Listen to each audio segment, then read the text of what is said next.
Welcome back to the JMach Podcast, where we are combating veteran suicide one story, one conversation at a time. And I'm your host, JMach. Remember, your mental health matters and you're not alone. Don't hesitate to reach out and pick up your phone and call your friends or family, or head over to jmachpodcast.org to stay connected and get on our social medias. Now enjoy the show. Hey, welcome back to the JMach Podcast. Today I'd like to introduce Mike Milioni, United States Marine Corps veteran. Thank you to the show, brother. Hey, thanks for having me. My pleasure. So how are you doing today? I'm doing well. Happy to be here. I appreciate that, but how are you actually doing in life? I would say that's a loaded question right off the bat. That was a deep breath, so whatever you want to exhale, get it out. No, it's a mix of things, you know? For sure. I've got things that I'm really excited about creatively and like personally. But it's been a wild couple years. It's been tough. There's definitely been challenges, and a lot of that having to do with my health, which has been interesting to deal with because it's not only myself but my family that's dealing with it. And but you know, like I said, I'm really grateful for what I have, and I feel like I'm at a better place than I have been. And it's a journey. So it's day by day, you know? For sure. I'm glad to hear that you're doing better, but I really want to dive into all this. So let's start from the very root of what it is. And how was your childhood? My childhood, it was interesting. I had kind of the perfect family, like outside looking in. Yeah. And I love my family. They're great. I have my challenges with them, but I'm the youngest, so that definitely plays a part, and we're pretty spread out. My sister's 12 years older than me, so they had a kid every 4 years. Okay. Which I don't know why they did that to themselves, but they did. For real. So I was the youngest, and it's kind of, I feel like that dynamic plays a bit in it. Like you're kind of the one left behind, and you're just kind of expected to make everything work, and there's a lot of stuff going on in there. Left behind by who? Your siblings? Or your parents? Like, you know, they take off out of the house, and you're just supposed to be like, it's like you lose it. You're this little kid coming into the situation. Like I said, my sister's 12 years older than me, so she has a unique relationship with where it feels more motherly. For sure. And then you lose her when you're, 8 years old or 6 years old. And then you get to deal with like I would say kind of trauma of dealing with having them like removed out of your life like that. It was easier with some other siblings than it was with others. But it's tough. And to be totally transparent, because I think it's important when you talk about childhoods and stuff, I was sexually abused. And that was definitely something that still affects me daily. It's something that I have to wake up and make a choice not to let it run my life. So that's difficult, but it's real. And I think I would have been a little bit more shy to speak about that, but I've been doing a lot of different film projects, and I've been able to share my story within these groups of veterans and stuff. And it wasn't until I said something that others felt safe to say their part of that story and what they endured. Absolutely. So I think it's really important. No, yeah, dude, I agree with the importance of it and how important it is. Like, so when I asked you, how are you doing? Yeah. If you were to say, how are you doing? I feel obligated, and I'm preaching to people like, you need to be the one to start being vulnerable and tell them like, yo, I'm going through this, this, and this. Yeah, I still have a good life, or life's good, but I'm struggling with this, right? Yeah. Because it just shows, one, wow, dude, Mike's this badass retired Marine. He can just do whatever he wants. But then you find out like the struggles that you're facing and fighting every day. There's a lot going on in the shadows. Absolutely. And I think being vulnerable is really needed, especially as men, right? I hate saying it, but, we weren't allowed to cry growing up. Yeah. Especially, I was the youngest child too. For sure. Right? So I got it from my dad, my brother. I'm sure my sister bullied me too. For sure.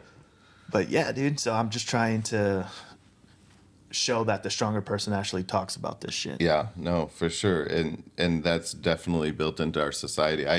I know that I did that to my own son, growing up. I try to catch that now, and I've realized from that lesson. But yeah, I feel like those generations, just suck it up, rub some dirt in it, and keep moving. Absolutely. Shove it deep down inside and keep pushing forward. You know what having kids has showed me? What's that? All the shit that I shove deep down inside. Yeah. Because now the littlest things that they do, and I snap, I'm like, why am I snapping? One, I don't want to be like this. Yeah. And then two, it's not that big of a deal. For sure. In the grand scheme of things, if you're not going to remember it in a couple of weeks, it probably doesn't matter. Right. But they remember. Oh, for sure. And yeah, so, like, that stuff burns into them. Yeah. So I'm really interested what our generation of kids are going to grow up to be, right? Because I feel like we're the most mental health forward. Sure. Young adults, we'll call us. Yeah. And so now I we're appreciate that terminology. Young adults. Yeah. I was told I got to stop saying I'm old because I'm a 35, you know? Well, I really got to stop saying I'm 40, so I feel old. I feel all of it. So I feel like that was from the Marine Corps years. Because Yeah. I feel like I'm on early onset rigor mortis. And, yeah, you don't think about those things when you're just trucking through a mountain. No, I remember in boot camp, they're like, you better take care of your body now because all these jumps you're about to do or whatever you're about to do, it's going to hurt later. Yeah. Now. You never think that's true. Yeah, and now it's later. And you're like, son of a bitch. I feel all of it. Yeah. I lived a little fast and hard and thought I was pretty invincible. So Absolutely. I want to go back into your childhood real quick. Yeah. And when did you first start talking about the abuse that happened to you, the sexual abuse? I feel like there was different stages of that.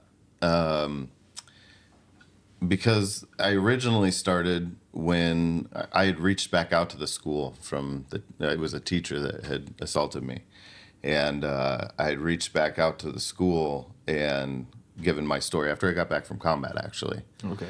I came to a realization when I was in combat that's why I was there, you know, while I'm in the middle of this crazy situation. And I was working out of the Joint Special Operations Task Force out in the Philippines. And they were having issues of attacks on U.S. compounds. And so we were brought in as the security Marines, you know, the security detail. And it was wild, man. It was a crazy experience. And you know, when you're kind of in that, I just remember hitting one singular moment where I was down behind some sandbags in a really bad situation. And I just said, like, how did I get to this point in my life? I don't think that that's talked about enough within our circles of why were these guys crazy enough to say that they were going to do the things that they were going to do? And I've found that at the beginning of that is a lot of trauma that led us to making those kind of reckless decisions. I had my moment out when I was sitting behind these sandbags and just like, I can't carry this anymore. I need to tell somebody. And so I had reached back out to the school. That's a very long story that I'm actually still intertwined with legally, and it's been a wild journey. There's been a lot of FBI involved and Homeland Security and Michigan State prosecutors, and I'm 40 years old and still dealing with it. So it's a pretty intense, situation. Yeah, but I feel like that prolongs your trauma too. Oh, it definitely. I can't let go of it because it's still happening. You know? Right. And as much as I try to let go of it, I still have it in me. Like if I were to, I would. There's two people that I'd be nervous of coming face to face with, and he's one of them. I don't know how I'd react to this day, and I don't like that about myself. That means he still has some control over me, and so not cool to me. But it is what it is. Like I said, I actively wake up every day. I have beautiful opportunities in front of me, and it keeps me focused on that even more. Just because I'm here to succeed, I'm not here to just daily try and get over the trauma that you burdened me with. So For sure. yeah. So how's your forgiveness skills? I'm not great in that department. Okay. There's people, I hold on to stuff for sure.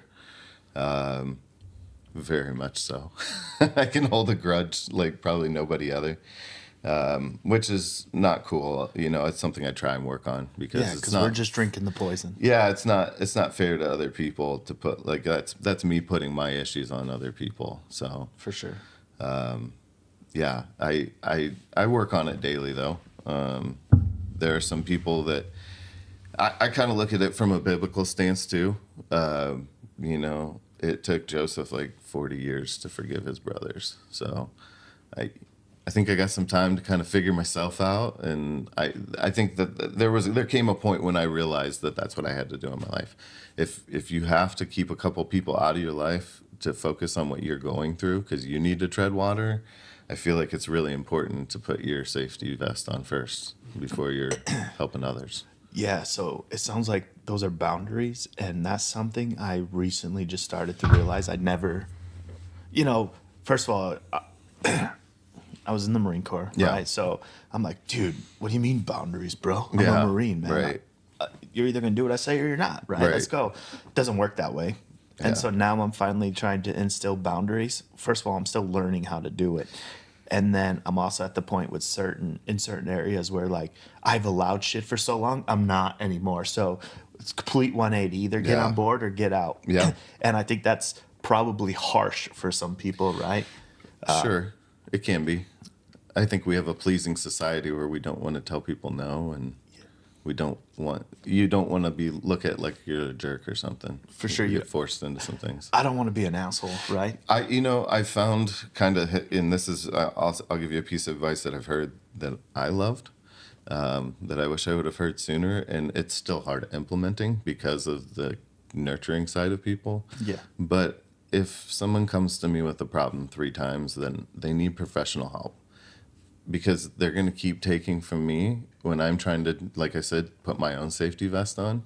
And I don't have, and especially I feel like this is important when you're working with veterans too. I love them to death, but we can't fix everything. And if I've come to you about this 3 times, you probably need professional help. And it allows you to create that barrier, and you're caring for them while you're caring for yourself. That's a good way to look at it. And I love that analogy that you use because I like to say us as veterans have collectively donned the mental health oxygen mask. Sure. And now we want to spread throughout the community to rebuild and regrow. You hit on it briefly. You say our inner circles or our circles that we're in, right? I'm so tired of having to be in a fucking circle that, like, that's why I use that analogy because I don't want... You're telling me I can only do things out in public if I'm around veterans or with fellow veterans. My kids aren't veterans. My wife isn't a Yeah. veteran. So I can't go out in town or hang out with them unless I have a group of veterans. So I'm like, fuck that shit. Right. And I got it from my dad, and I just want to protect and serve people, right? Yeah. So that's why now I want to go out within the community to help rebuild, and regrow it so we're more a unit instead of divided. Absolutely. So I love your analogy. Yeah, man. And you also said you said that while you were hiding behind that sandbag or covering behind the sandbag, that you realized that a lot of us have trauma, and that's why we joined. That's why I start every podcast talking about our childhood. Yeah. Because I really believe that's the reason of who we are, because it's what we learned or did not learn as a child. Sure. And so I want to ask you, like, what have you sat down and talked to your inner child, or what would you tell your inner child that went through the abuse to the person you are now, and let them know? Oh, that's a heavy question. I don't know what I would have told myself that I would have been ready to hear. It was an awkward situation because you don't want to be the kid. I went to a very small school. I guess that kind of sets the picture a little better. It's like a graduating class of like 30 kids. Okay. And so obviously everybody knows everybody. And I've had this assault by this teacher, and now I don't want to be known as that kid in high school. And I think that's why those systems and networks can work, is because of the guilt and shame that you get to carry. And so it would have been hard. I don't know what I would have told myself, because I just shrugged it off at the time. And to be honest with you, kind of my, I don't know if you want to call it like a trauma journey, was that the stuff didn't really hit me until 20 years later. that I was like, man, that really messed me up. And like, I think when you're younger, you also don't understand how bad things are. And like, as you get older and you see like, hey, this situation isn't right and this situation isn't right, and you look back in your life and you're like, man, that's super messed up what that person did to me. People within the town that should be supporting you, and even mandatory reporters that were not doing their jobs. And you look back on it and you're like, man, I understand what a mandatory reporter is and what they should have done in that situation. And that's really sad that that person in my life let me down like that. So it's hard to say what I would have told myself. Probably like do something about it now, because it's a lot harder when you deal with it. I know there was other children on the case that they did the same thing as me. It's like they got reported to the police, but no charges went. And unfortunately, we have a thing called statute of limitations in these kinds of crimes, and I don't understand that. Why, if you made it past a certain amount of time, you get to be free of that. But it's the situation we've been given, and so I think I would have that's my main thing is if you have an issue, report it now. Don't wait. Okay. It's interesting that for me, I feel like you would want to say like, hey, this wasn't your fault. Like, I think I know that it wasn't my fault. I even think I felt that back then too. Okay. It was a bad situation, and there was trust in people that there shouldn't have been. And I don't feel like I carried any of that with me. I probably would have told myself that if I felt that, but I think I've kind of always looked at the situation like, that was messed up, bro. Like, so. Now, how do you have talks with your kids to prevent or at least get them to speak up? I think for me, it's just been you have to build a relationship with your children. And I think it's just like anything else. Like, you're not going to come to me and be like, hey, Mike, you really need to change that in your life, because we haven't developed a relationship. But if you developed a relationship with me and you came to me and you said, hey, you need to fix yourself, I'm going to listen to you because you have a reason to be telling me that. So I think that that's really important. I've been super honest with my life, with my kids, ever since they were young. If they had a question, I had an answer. And I think another big thing is that I've told my kids something that, kind of hurt me from my dad coming down, was that I'm not your friend, I'm your dad. And I hated hearing that. That cut through with me with a knife. And I never wanted to be that for my kids. So I always told my kid growing up that right now you're making me be a dad, and I want to be your friend. And I feel like that's been really healthy for our relationship, and developing that relationship where they know my past, they know my traumas, they've seen me go through it, they hear when I'm having bad days with it, they've seen what it's done to me, and I think I've developed that relationship where it would be told and I would be able to handle that immediately.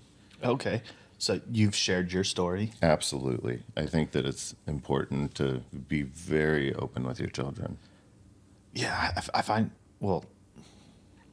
my wife is very open in like the terms she uses with our kids, and like some of the way she talks to our daughters, it like makes me uncomfortable, Sure. right? But then I see where she's coming from and like what she's trying to prevent or let our daughters know at a young age, right? But it's just, I'm just not used to having those talks or that kind of conversation. So I'm glad she's awkward. Tough enough to. Absolutely. And I've got a boy and a girl, and I think we've kind of just split it off that, you got your girl, right? And I got my boy. So that helps alleviate a lot of those situations for me. This is just a question for me. Which child is easier to raise as a baby, a boy or a girl? As a baby, it was easily our son. He was so easy. You just put him in his car seat and we'd hang out, and my daughter just liked to scream a lot. Okay. We called her my wife's personal baby. She wanted to go everywhere, and it was a lot. Yeah, I bet. I have two girls, and I think it's easy right now. Okay. But that scares me. What are their ages? They're about to be 2 and 5. And I also have a 12-year-old boy and 16-year-old daughter from my wife's previous marriage. Yeah. The teenage years have thrown me for a loop, for sure. I feel like with the older two, they've mellowed out in the Okay. ages that they're at right now, because Yeah. it was a rocky, rough. We went through a rocky, rough custody battle, Okay. and it was terrible for all parties involved. Yeah. And I feel like we're all trying to mend what happened Sure. now, which I'm grateful we're trying to fix it, right? Yeah. But That's a big part. yeah. So, Yeah. but yeah, kids, man, who's have them? It's a lot. It's a beautiful process, but it's a journey too. Everything's a journey for me. I'm always learning, and I made a lot of mistakes throughout the way, for sure. And I wish I was better about vocalizing that. I feel like it's hard for me to admit those failures sometimes, but there's definitely things in my kids' relationships that I wish that I would have been softer and gentler, but I was going through a lot too, and you're just trying to keep it together on your end so that you can be there for them. That is absolutely one of the hardest things right now, is like being the soft, gentle version that they need. Yeah. And, so I'm like a year into being the stay-at-home parent, and oh my God, is this stressful Yeah. and overstimulating, to the point where I couldn't wait till I had a kid saying, Dad, Dad, Dad, Dad. Now I want to punt her out the second story window now you sometimes. got it. You know what I mean? Like, Yeah. so that's something I definitely am working on myself, and I'm trying to, before I go to, I don't want to go to a point where I can't come back from. Sure. And I'm hyper aware of it. And I was walking through the store today, and I was like, oh my God, I want to get this for my daughter. I want to get this. I want to get that. And I was like, I felt bad because I didn't get her everything I wanted to. And I was like, man, I'm failing. I'm such a bad dad. I got to stop talking like that, though. Yeah, no, for sure. I think it is really important to, like, you're doing the best that you can be doing. And of course, all of us would be doing more if we could, Right.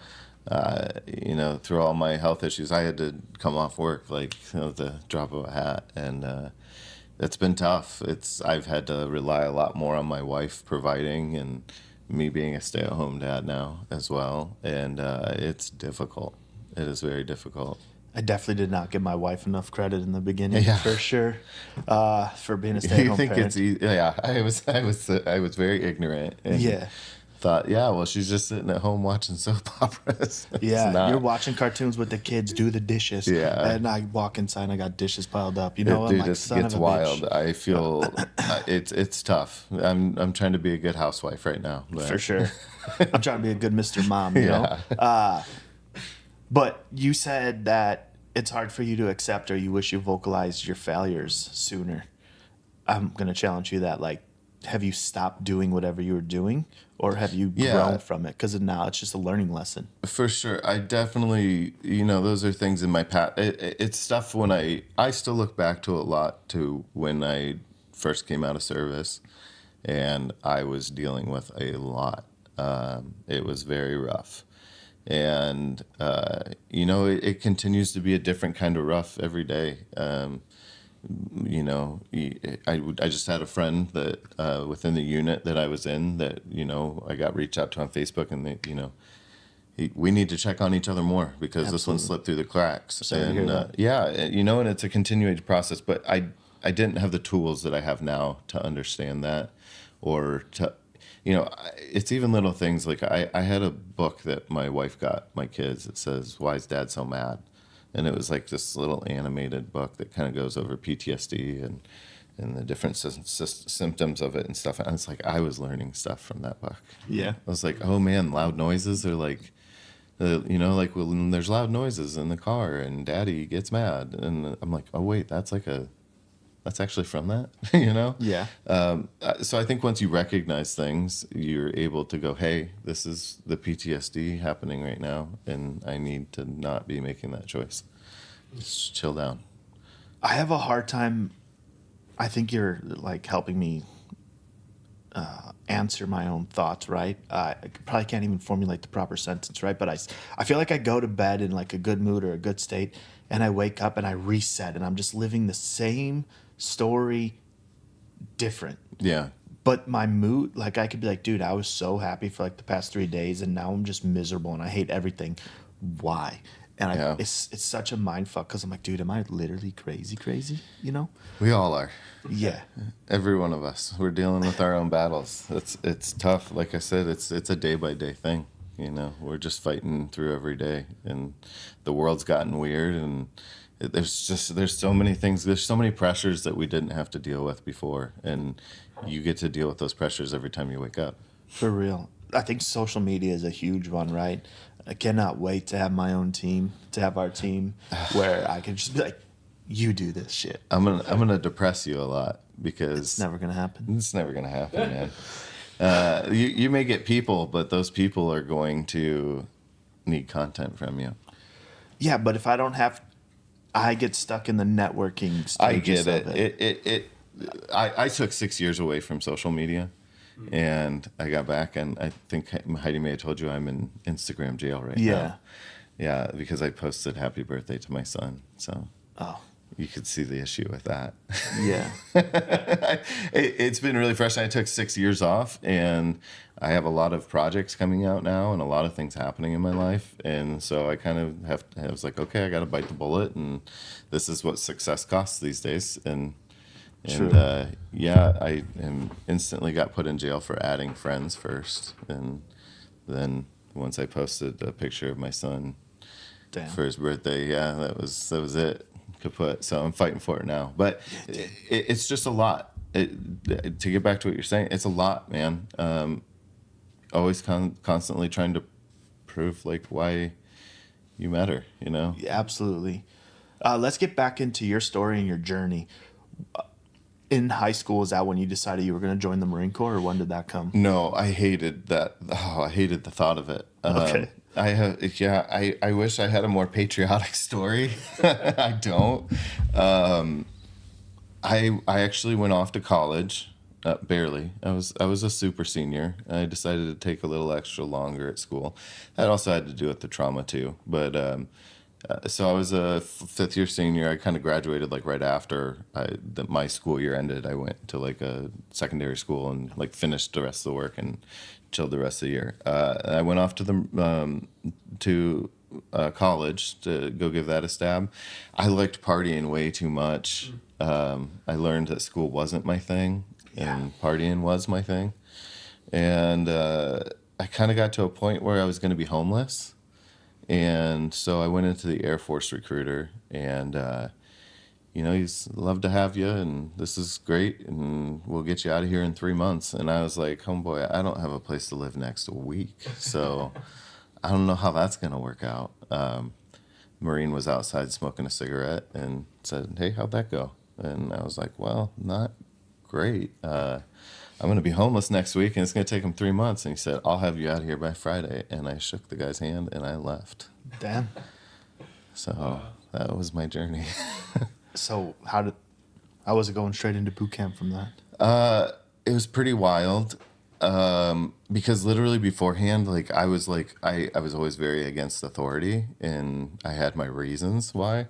And I just could never see myself doing it, and to be thrown into that was pretty wild. I felt like it was kind of like joining sports, you know. It was just like, okay. A frat? Yeah, and I spent a little time around fraternity. My brother's in a fraternity, and I mean, it was just like, okay, I kind of get the game, and you play it and do what you got to do. For sure. Which parties did you like more? The Marine Corps or your college days? Man, they were so different. There was no girls in the Marine Corps once. Right. So True. Yeah, I don't know. I've just kind of always been a social person, so it was. But the Marine Corps definitely took it up another notch. I learned some bad behaviors during that time.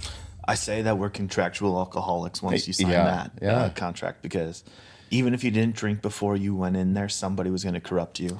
Oh, for sure. Yeah, corruption was absolutely going to happen. And it was really tough for me because I went right from the Marine Corps into the rock and roll world where now everything was free.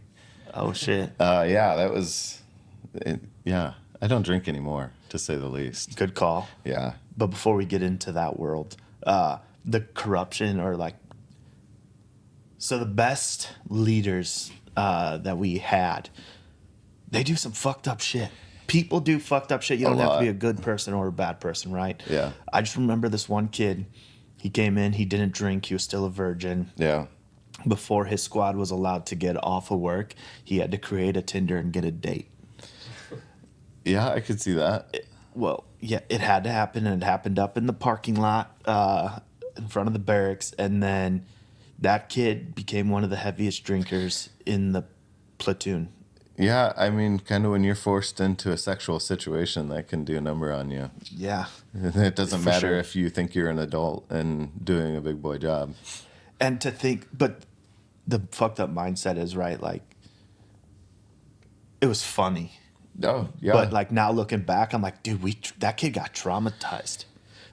Yeah. And I don't even want to say that because maybe he was strong enough and he didn't. Sure. But, I mean, the Marine Corps does a really good job of creating these little factions that come together and let's go conquer this and do that. And you get I think you get a really warped sense of humor, especially in these dark places. And I mean, they're asking you to carry a lot. For sure. And I'm not excusing the behavior, but man, it's tough because they got their own battles in there too. And it's like you're fighting what you just had to go do, and now you're back and you're a messed up dude, and you've got these young juvenile guys coming in, and you're like, man, you have no idea what the world's about to hit you with. And but yeah, it's a pretty destructive environment for sure.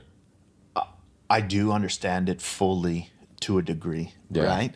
Because like you said, in order to make us go over there and do things that we have to do, I've never seen combat, so I just want to make that clear, and I don't want to front like I have. Sure, yeah. But in order just to even like join the Marine Corps, right? You have to have a mentality. And then you're like, oh, dude, I'm a Marine. I'm proud. I'm this. And everything you learned in boot camp was bullshit and trash by the time you hit the fleet, right? Absolutely. We were always told civilians were dirty and nasty. Oh, yeah. Bro, some of the Marines I knew were the nastiest people I've ever met. Yeah, absolutely. It's a wild bunch of people for sure. It's like you said, like kind of even boot camp. Man, it's just a wild place, and you're starting off with like a psychological warfare too. You know, your start into your service is like, hey, we're gonna brainwash this guy, and we're gonna mess him up like mentally. Like we're gonna sleep deprive him and make him scream at himself in a mirror for 4 hours so he goes insane. Like it's some wild stuff going on in there. Dude, it is crazy the stupid shit that is done in there, right? And then I do believe we're already prepped to join the Marine Corps. Like we already have that mentality. And I had a good drill instructor, and he told us, we are brainwashing you. We're breaking you down. Yeah. But the next phase, we're going to build you up. Yeah. And so like part of me is like, dude, do I need to get broken down again? Do I need to find a new version of that? Instead of like, I want a boot camp version of mental health. Like send me away for like 3 months, but just beat my ass and I come out positive. Luckily I have a film coming out on that, and you get to see a little bit into that journey. I think there are boot camps for mental health. Okay. Are you talking like, I know you went on journeys, right? Is that what you would consider the boot camp? Yeah. Okay. You're having to put the work in again. I was really blessed to be going down the path of that with really good people. Some people that I can't even believe, like I get to know them and have a relationship with them. I hold them really high in my life. And yeah, man, it's a whole new boot camp, and it's not easy. I still struggle with stuff. Like there's no turnkey answer. Right. Whatever you're going to do is going to be work, and you have to be there for it. That's true, because I failed myself for years through therapy because I was like, this once a week, once a month, that's going to be enough. I'll be healed after couples therapy sessions, but I wouldn't go home and do the homework. Yeah, sure. Or anything like that. And it's hard. Some people don't do well on traditional therapy as well. Absolutely. That's what I love about this podcast is not only do I learn different versions of therapy, but I get to find what works for me, and I get to learn from other people, right? Yeah. Because just talking to you is therapeutic for me. Because we're having a genuine conversation and we're relating. I had sexual trauma as a child. I only remember one time, Sure. and it was like my cousin, and he made me make out with him, right? And I never realized that bothered me until I was checked in to the mental health facility. And I finally just opened up and said it, right? Because I would just have like random memories, aka Absolutely. flashbacks. Yeah. And I was like, does that bother me? I don't know. I just feel weird about it. Let's just not talk about Absolutely. it. Let's bury it down.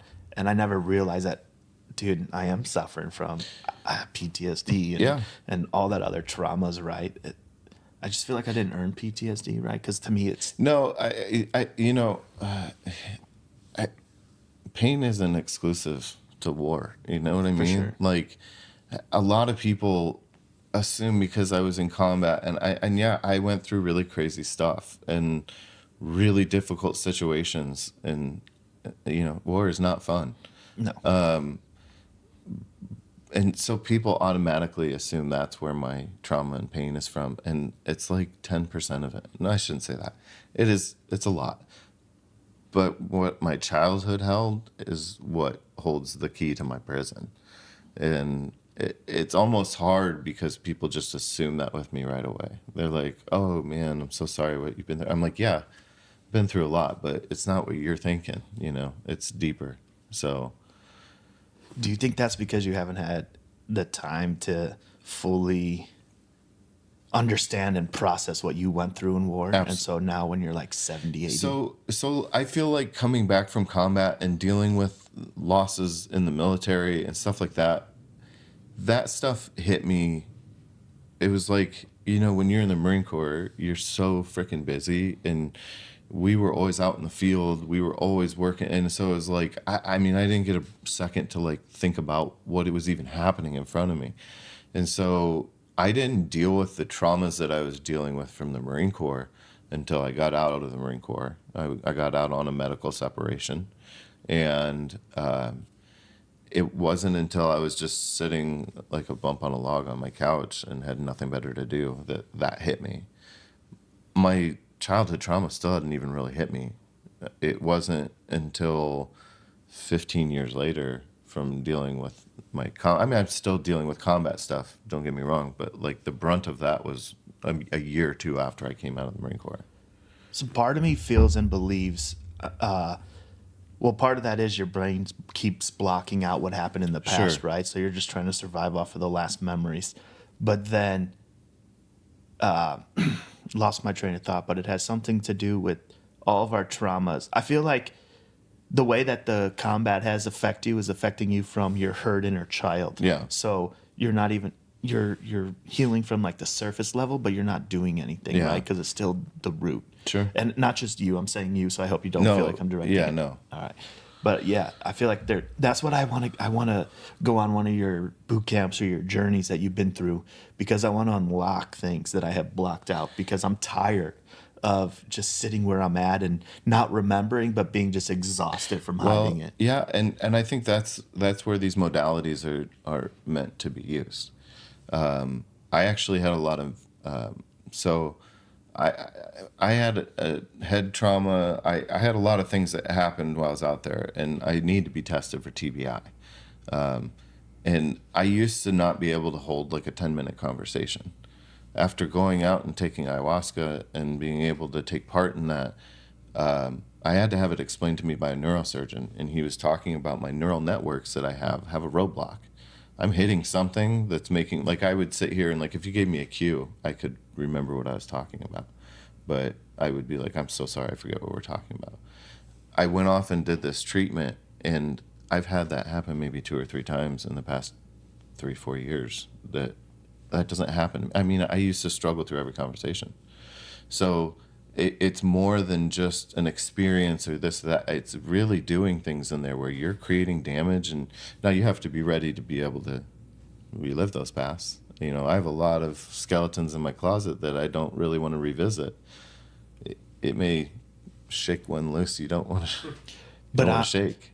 I feel like I remember everything I can remember. Okay. I want to shake that shit loose. I bet you there's some things you don't remember. No, that's what I'm saying. Yeah, for sure. And I want to know because part of me feels like, all right, I understand what I've been through and what I remember, and that's fucked up. Yeah. But it shouldn't have broke me. Yeah, and I'm sure that there is more trauma in there. And some of these modalities that they do, I didn't experience it, but there are people that have said that they have relived the trauma of having their umbilical cord wrapped around their neck when they're when they're being born. I mean, that's wild to like, there's traumas that we go through at birth, and I think that's a little hippy dippy to kind of talk about those kinds of traumas. But I mean, you're developing. Dude, everything's traumatic, right? And you, for example, you talked about the trauma of losing your sister because she either went to college or moved out in whatever aspect. I went through that with my sister too, but I remember being spiteful, jealous, envious, because when she moved out, shit hit the fan inside the household for a little bit, right? Like my brother growing pains, my parents growing pains, my dad was a cop. So obviously you broke the rules, you did things high schoolers did. Right. You're wrong for it. Sure. So yeah, I just remember my sister I never thought of it as trauma until you said that. But I remember she got to go to college, have all the fun, all the parties, and I'm just here alone back at the house. Yeah, I was pretty young I was 9 when that happened to me. So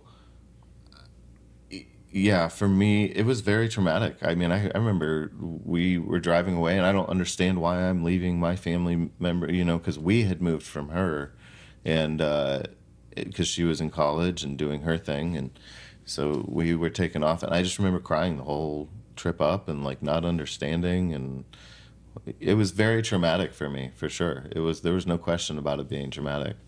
Well, thank you for sharing something that I need to work on myself, apparently. Glad to help you out. Yeah, I really appreciate it. Now, how did you get into this journey, right? I know you were a big rock star and you were partying and probably experienced or saw crazy shit. Yeah. When or how did it call to you? To stop all that? No, to go on the journeys. Oh, okay. The ayahuasca. Yeah, for sure. I think it came actually from a place of desperation. Through all these traumas that I've been holding on to, so I randomly got asked to do it. Okay. Someone had reached out to me through social media. I got connected to another guy, told him my story. I didn't know the guy was a producer, and he was like, well, we're doing this movie. We're going to Costa Rica. I'd like you to come. And so I'm forced with this like weird decision of something. I've never done psychedelics in my life. And I was terrified. I was like, and you want me to do what? And it does what? And so, but I was at a place where I knew that I needed, it's like you're saying, like I needed help that wasn't out. I've been on literally every antipsychotic, every anti-anxiety medication. The VA literally sat me down and said, you've tried everything. I remember the last one that they were going to put me on was Buspirone. They call this the anti-grouch pill, and if this one doesn't work, then we got nothing for you. They tried it. I had such bad symptoms with it. I felt sick for hours every time I took it. They were like, you can't do this, and sat me down and said, hey, look, we don't have really an option for you anymore. So when you run out of traditional methods, what are you supposed to do? I just wanted to heal my family. I wanted to be better for them, and which is why I did such a wild, extreme thing on my first journey, because I was like, I need help. And it's luckily there's a movie about it, so people get to eventually see that journey. But it was a wild one. I could only imagine, right? Because every time the fear is holding me back, because I know I'm gonna purge and all that, right? But the second part is like people tell me you'll know because you'll feel like it's calling you. Yes, 100%. That first time though, did you feel called to it? Well, or was that the calling? I'm going to sound really hippie during some of this. It finds a way to you. Okay.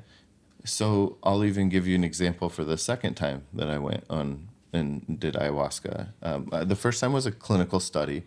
It was done with the University of Georgia. It was this whole thing. There's medical doctors. It was like the best situation you could do this under. And of course, I'm doing it for other people. Like, I think that's what got me over the hump, is like being able to help other veterans.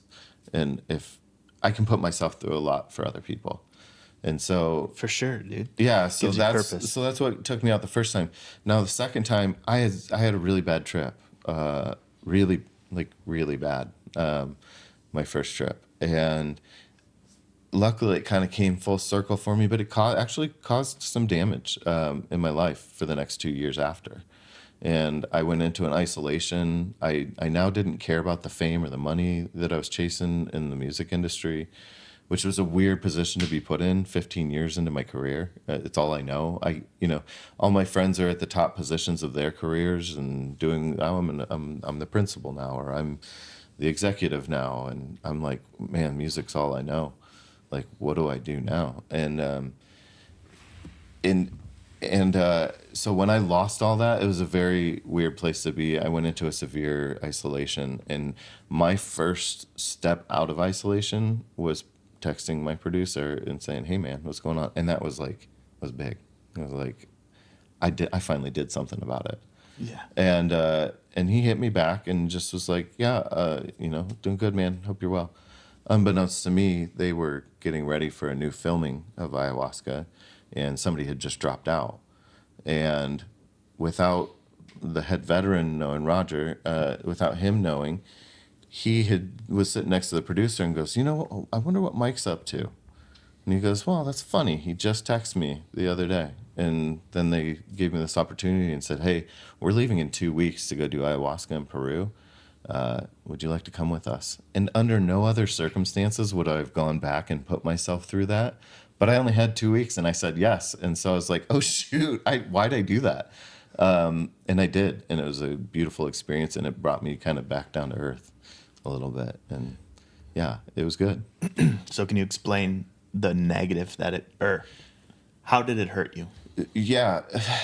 So this is my own personal beliefs, I guess, on ayahuasca. I have no facts behind this, anything, just what I've experienced. I'm very sensitive to ayahuasca. When I went back out the second time, I actually had some heart issues that I was dealing with that I had to kind of back off the medicine and kind of more microdose. And so I took my dosage the night that we were doing it, and the facilitator came over thinking, oh, Mike probably needs more of this. And he came over and saw Mike rolling on the floor and crying and having a time. So he figured I was good, and I was. And so they, that's something that they told me through the experiences. They said, after seeing how sensitive you are to ayahuasca, I don't know that you should have been on that dose the first time. And he said it in a really creepy way. It was being interpreted to me, and it kind of gave me the chills. But he basically told me that sometimes you can go so high that you get left up there, and we need to bring you back down. And I feel like that's what happened. So that was kind of my experience with it. Yeah, it was really wild. Okay. But when you came home and you said you self-isolated, could that potentially be because you weren't willing or ready to do the work that you saw? I don't know. First of all, I had a sense. I had a false sense of betrayal, and I kind of found out that the betrayal never happened.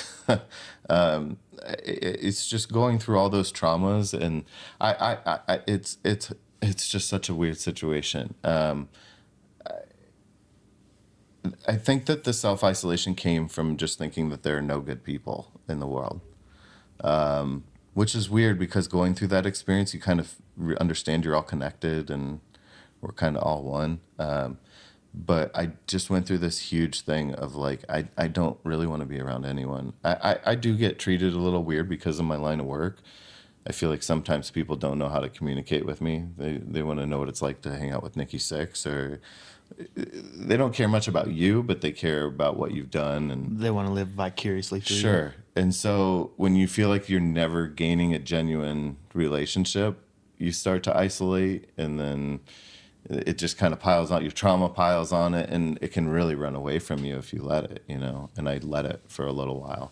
And then it took you doing your second trip to pull you back down? Well, I actually dove a lot into prayer and intention going back out there, and I had this weird opportunity to go back and experience this medicine again, and I wanted to make it worth my while, make it worth my family's while, the producer's time. And so I really wanted to work on things and find new purpose. Okay, I've lost my purpose in music. I don't care about being rich and famous anymore. So now why am I doing this?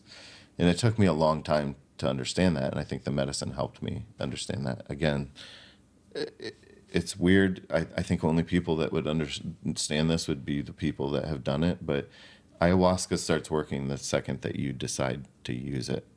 It will stir things in your life. It will create situations. And, I went out there with an intention to find a new purpose, and that's exactly what I found. So, Can you walk me through a ceremony and your response to it?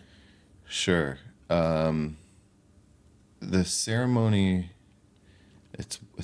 we had a wild time. We were out in the jungle right by the ocean, and I remember one of the times that we took it, it was lightning out, and it was like striking right outside the building, and the power's going out, and you're just like, what am I about to do?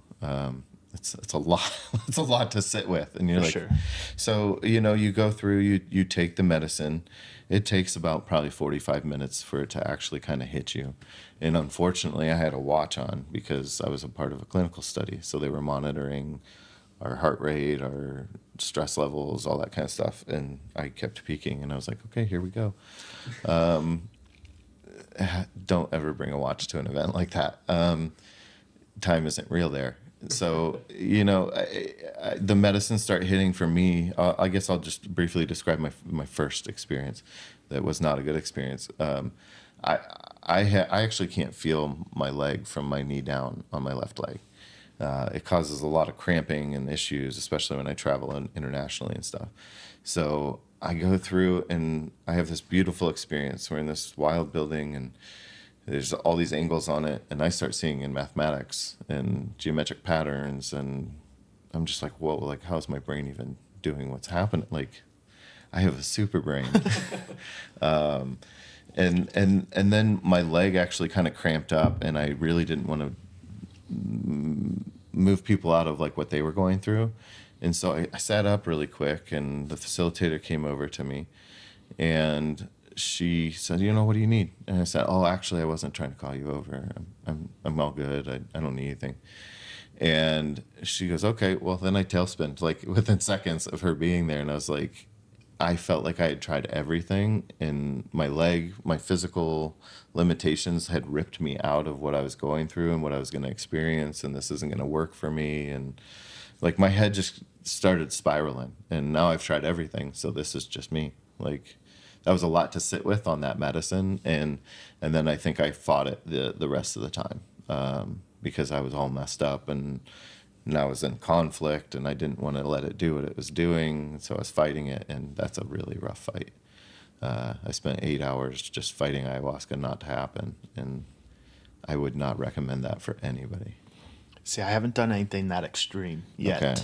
I am ready, and I don't think I'll ever be ready, but I'm ready to go and experience it. It scares the fuck out of me. Yeah, it did to me too. But I've taken mushrooms before, Mm-hmm. and I could see the therapeutic aspect of it. And but I learned I was controlling it. Okay. And so I feel like I got to the root, the core of I peeled the onion all the way back. Sure.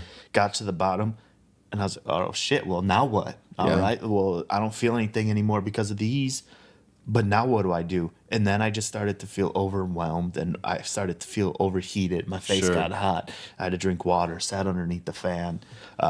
So I do see the benefits in psychedelics, and I've started to microdose myself. I want to say almost within the first capsule, like right away, I felt the dark cloud lift off. Sure. The blue sky is blue again. Yeah. The green grass and trees are green. Sure. Colors are coloring again. But I want to do a legit ceremony because I want that healing. Sure. And I would get like brain zaps the first week that I was doing it. And I feel like the way I have no scientific proof of this either, right? But in my mind, it was opening those neural pathways that were blocked Yeah. or clogged, whether it was from the Western medicine That's exactly or what it trauma does. that I had. And I was like, I felt that shit, and I could feel it in my head, and then it would shoot down into my like knee and my leg area. And at first I was like, what the fuck is that? He's Yeah. like, hit me again. Yeah. Have you ever had an experience with like ketamine therapy? No. Okay. I've been recommended it and talked to a couple of doctors. I don't know why I have trust issues. And then Yeah, like if no. someone says something and it contradicts what the person that's sending me to you says, it's like, Yeah. now should I trust you? What? Yeah, I definitely, I would like to try and set you up with something like that. I think that that's a really good step. It's a mini ayahuasca session. So I actually participated in a ketamine infusion. I only did one because I did it for TV. So they just came in and filmed it. But I actually had police interaction a day or two before. I don't even remember, but it was like a day or two before because, I mean, I get anxiety attacks. Like if I'm in the car and my wife notices I'm having like a panic attack, she's got to pull over, and I mean, it makes me feel ridiculous because I know it doesn't make any sense, right? But as long as she can pull over, I can get out of the car. Okay, I can get out of the car on my own will. I get back in and we're good. And she was in a traffic situation where she wasn't able to, and it's like, dude, it's like, I don't know who I am when that goes on, but it's like I broke out of her car. I went running in a field, like fight or flight was taking over, and the cops were involved. And I went and did one ketamine therapy, and it was just like all that stuff melted away. It's like I often explain it as like I'm a top that's all spun up and can't let go. I just feel all that tension, and it's gone. One day. Do you feel like heavy and tight in the shoulders? Yes, And like I get the knots time. in my back and All the I have time. like a giant one right now too. Yeah, I honestly think I think it's a great step. Take it from a guy that went out and went for the grandmaster of them all on day one. I personally wouldn't start there. I think that's what causes a lot of resistance to the medicine, and then you're just fighting something that's way more powerful than you, and you're gonna obviously have a horrible time.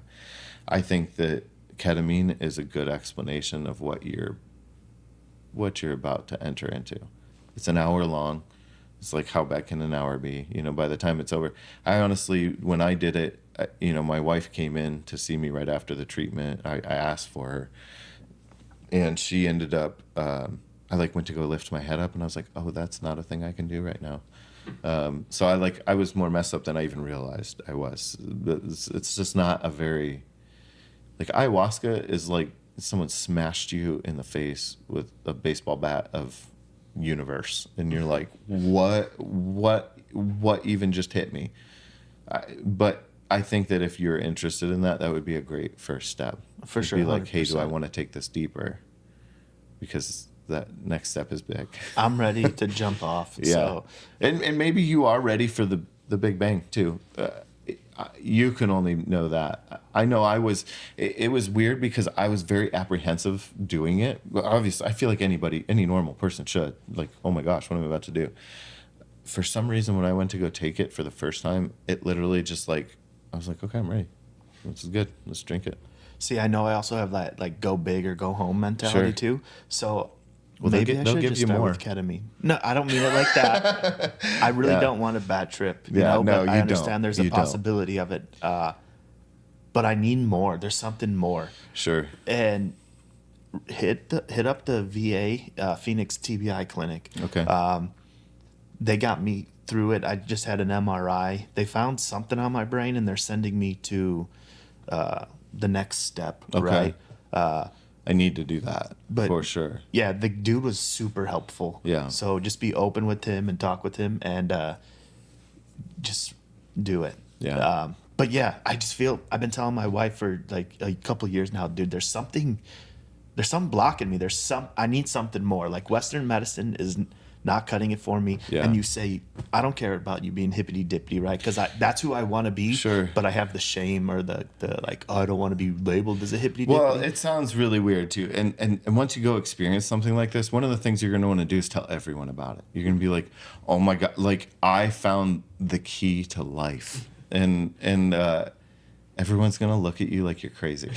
No, for sure. Yeah, because you can't explain. When I'm explaining anything that I experienced in there, I'm doing it to the best of my ability. I don't know how you even put words to what is happening. I mean, I can tell you, I can like ballpark you, but unless you do it, it's a whole nother thing. Right. For the record, I am ready and I want to do it. I can help facilitate something like that. I really think that you should. We worked with Heroic Hearts Project. They help facilitate veterans doing that. I actually just emailed them. Okay, and filled out their form. But I'll talk with Jesse. Jesse's the owner, and let's try and get you in touch with that. I think that would be a really good thing. He's doing amazing work, and it doesn't. It's something that doesn't. It doesn't end to a dependency on something. Like going out and having this weird adventure with some people that you're probably going to feel like are family afterwards, and have a new network of, those guys that I've been out there with. I could never thank them enough. They're like super legends in the veteran industry, and like I don't know how I got put around them and how they let me be in their circle, but I am super appreciative that it happened. And those guys are still, when I'm having health issues and things are going on in my, they're right there for me. They have been a new system that I've been able to build. I think that's why it's so relatable to like combat, is because it's like you've been to combat with these guys. I have the same relationship with them as the guys that I would have gone to combat with. It's like we went through a mental health combat, and that was like, you remember that? That was crazy. Like, we're there for each other. We're hugging each other and crying together, and it's like wild. that brotherhood, sisterhood community all over again, whether you went to combat or just joined the military, right? You get to be around a group of people that are like-minded with you, similar experiences, probably similar traumas. Absolutely. And one of the things that's unique is I've gotten to see the film that's coming out. There's been a few iterations of it, and it's still getting worked on. But I got to see mostly the done product. And I think that was the hardest thing was, we all go off and we do these interviews and we do different things. And so we don't know what's going on in the background. And then I get to see an edit of the video, and, the producer, I was all excited to show it to me. I feel like I crushed him initially because I was like, it was hard to watch, man. And I should have explained myself a little better. It was hard to watch because I saw myself in those guys, and I got to hear the traumas that they were dealing with and their symptoms and what they're going through. And it just broke my heart because it was me. And that was really tough to even see myself in them, and know that my guys are going through that. And I had no idea, because on the surface, I would know the stuff that they're saying. Like I just see him and I'm like, yeah, that's Jimmy. He's like the happiest guy on the planet. Jimmy's dealing with a lot, and Mike's dealing with a lot, but we don't show that. And so it was wild to see that aspect of it. And I think they did a really good job explaining PTSD. And I think it'll do really well for the community. Yeah, I look forward to seeing that. What is the name? So I believe it's the working title right now is Warrior's Journey. I know that we're working on like distribution right now, so it's all of where it lands once it comes out. I know that there's talks with networks and stuff, and there's talks even within like the psychedelic world that it may be used internally. So we'll see where it lands. I'll definitely keep you updated with it. That's awesome. We'll have to have a viewing party for sure. Yeah, that'd be awesome. I'd enjoy that. Yeah, me too. I know I got to wrap up here. Sure. So any saved rounds, anything I missed? Yeah. We're going to have a part 2 for sure. Yeah, for sure. I live right down the road. So perfect, because I feel like I barely scratched your story. I'm an onion, man. There's a lot of layers. We could probably do 10 episodes. Well, if that's what it takes. I know you're banned right now, but how can people find you on social media or website or anything? They really can't right now. I just He's a man of mystery. I am just a man of mystery. I'm hoping to get my Instagram out of jail. I did an appeal, so if that comes back, it'll be Mike Milioni official on Instagram. I'm on TikTok at Mike Milioni. I'm literally like just starting to figure out these social medias because I haven't done this for 6 years. Yeah, and it's changed a lot since I've been in the game. I feel like I got 2 left feet, so I basically only have like cat videos or some videos of me at like a concert, like hanging with Vanilla Ice and stuff. So just two every cat videos, anything on cat a Tuesday. videos and Vanilla Ice. You know what I mean? So I'm just trying to kind of figure. I don't even really understand social media right now. But I feel like that's probably good for you because then you're not trying to be something that you're not necessarily. I don't know You're what just people sharing are what you- doing on there, so I'm winging it for sure. Yeah, for sure, dude. I appreciate that. I appreciate you taking the time on here. Yeah. I look forward to hearing more and seeing your documentary. Awesome, man. Sounds good. Thanks for having me. My pleasure. Thank you. Yeah.